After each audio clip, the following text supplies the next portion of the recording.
अहमदाबाद गुजरात के दिलीप चौहान, जो एक विजुअली चैलेंज्ड टीचर है, उन्होंने अपने स्कूल में एक्सेसिबल इंडिया डे उसको मनाया। उन्होंने मुझे फ़ोन करके अपनी भावनाएं व्यक्त की हैं। Sir, we celebrated Accessible India campaign in my school.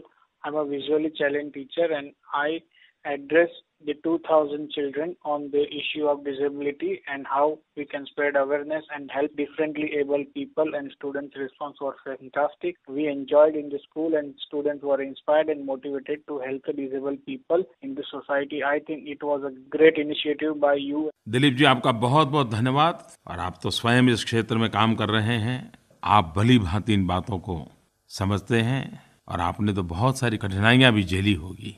कभी कभी समाज में इस प्रकार के किसी व्यक्ति से मिलने का अवसर आता है तो हमारे मन में ढेर सारे विचार आते हैं। हमारी सोच के अनुसार हम उसे देखने का अपना नजरिया भी व्यक्त करते हैं। कई लोग होते हैं जो हादसे के शिकार होने के कारण अपना कई अंग गंवा देते हैं। कुछ लोग होते हैं कि जन्मजात ही कोई क्षति रह जाती है, और ऐसे लोगों के लिए दुनिया में अनेक अनेक शब्द प्रयोग हुए हैं, लेकिन हमेशा इन शब्दों के प्रति भी चिंतन चलता रहा है। हर समय लोगों को लगा नहीं, ये उनके लिए ये शब्द की पहचान अच्छी नहीं लगती है, सम्मानजनक नहीं लगती है। और आपने देखा होगा कि कितने शब्द आ चुके हैं। कभी हैंडीकैप शब्द सुनते थे, तो कभी डिसेबल शब्द सुनते थे, तो कभी स्पेशली एबल पर्सन, अनेक शब्द आते रहते हैं। ये बात सही है कि शब्दों का भी अपना एक महत्व होता है।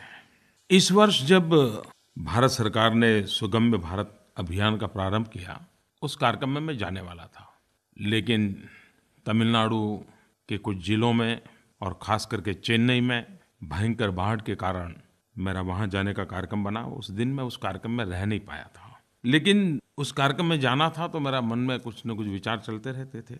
तो उस समय मेरे मन में विचार आया था कि परमात्मा ने जिसको शरीर में कोई कमी दी है, कोई क्षति दी है, एक आध अंग ठीक से काम नहीं कर रहा है, हम उसे विकलांग कहते हैं और विकलांग के रूप में जानते हैं। लेकिन कभी कभी उनके परिचय में आते हैं तो पता चलता है कि हमें आंखों से उसकी एक कमी दिखती है, लेकिन ईश्वर ने उसको कोई एक्स्ट्रा पावर दिया होता है, एक अलग शक्ति का उसके अंदर परमात्मा ने निरूपण किया होता है, जो अपनी आंखों से हम नहीं देख पाते हैं, लेकिन जब उसे देखते हैं, काम करते हैं उस अपने काबिलियत की ओर, तो ध्यान जाता है, अरे वाह, ये कैसे करता है।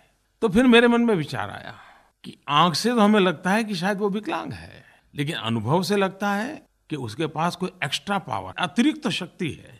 और तब जाकर के मेरे मन में विचार आया, क्यों न हम हमारे देश में विकलांग की जगह पर दिव्यांग शब्द का उपयोग करें।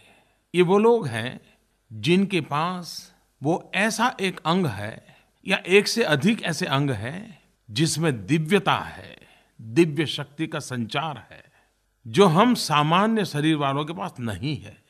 मुझे ये शब्द बहुत अच्छा लग रहा है। क्या मेरे देशवासी, हम आदतन विकलांग की जगह पर दिव्यांग शब्द को प्रचलित कर सकते हैं क्या? मैं आशा करता हूं कि इस बात को आप आगे बढ़ाएंगे। उस दिन हमने सुगम्य भारत अभियान की शुरुआत की है। इसके तहत हम फिजिकल और वर्चुअल दोनों तरह के इंफ्रास्ट्रक्चर में सुधार कर उन्हें दिव्यांग लोगों के लिए सुगम्य बनाएंगे।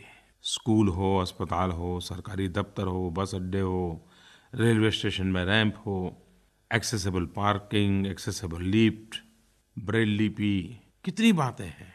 इन सब में उसे सुगम्य बनाने के लिए इनोवेशन चाहिए, टेक्नोलॉजी चाहिए, व्यवस्था चाहिए, संवेदनशीलता चाहिए। इस काम का बीड़ा उठाया है, जन भागीदारी भी मिल रही है, लोगों को अच्छा लगा है। आप भी अपने तरीके से जरूर इसमें जुड़ सकते हैं।